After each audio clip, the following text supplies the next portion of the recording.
Those of you who are pregnant right now have plenty to think about during regular times, let alone now during a pandemic. So how do you keep yourself and your baby safe? And what should you do about getting the vaccine? We're joined this evening by Dr. Anthony Armstrong. Dr. Armstrong, an OBGYN with Mercy and is a partner in the VProject. Doctor, thanks for joining us. CDC recently released new data regarding the safety of the COVID vaccines for pregnant women. What can you tell us about that?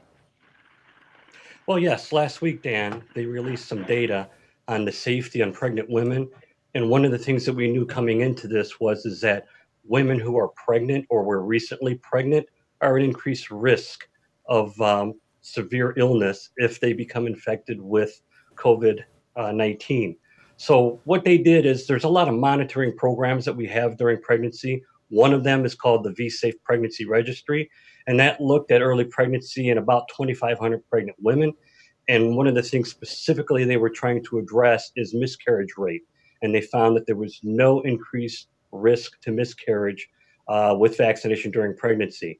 There's a lot of previous data that we've had in some of the other monitoring systems where we looked at increased risk of infertility, which is not there.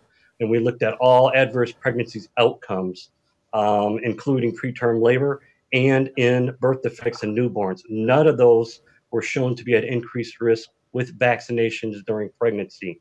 So we are absolutely recommending that pregnant women or breastfeeding get the vaccination. Doctor, are there certain instances when someone who is pregnant may not want to get the vaccine? Is that something they should be discussing directly with their doctor? Absolutely. It's one of those conversations that you do. If you need to, you should have that conversation.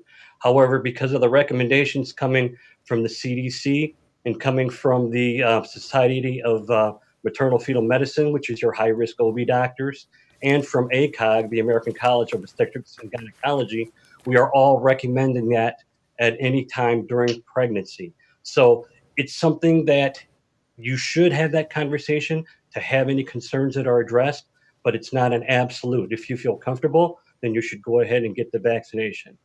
Doctor, I must be really naive because I thought when the vaccines came out, end of story, COVID's going to go away, but so many people will not take it. What's your advice to people who still have not gotten the vaccine at this point of a pandemic? Well, one of the things that you just aired was part of the hesitancy is that, it hasn't got full approval. And so we're hoping, and we're probably going to be encouraged that some of the people that were hinging on the fact that it seemed like it might be rushed, and now that if it's got full approval from the FDA, they'll feel more comfortable. Some other people whose heels are just dug in, it's really going to be difficult climb for all of us. But what we're seeing with this Delta variant and the increased rates of hospitalizations, and soon to come 2 to 3 weeks after that, is increased death rates. I think that some people who were hesitant before are now on line to be able to get vaccinated and willing. We have to stop the misinformation, don't we? All right, Dr. Armstrong from the VProject, thank you so much for your time. Have a good evening. You're welcome, and thanks for having me back.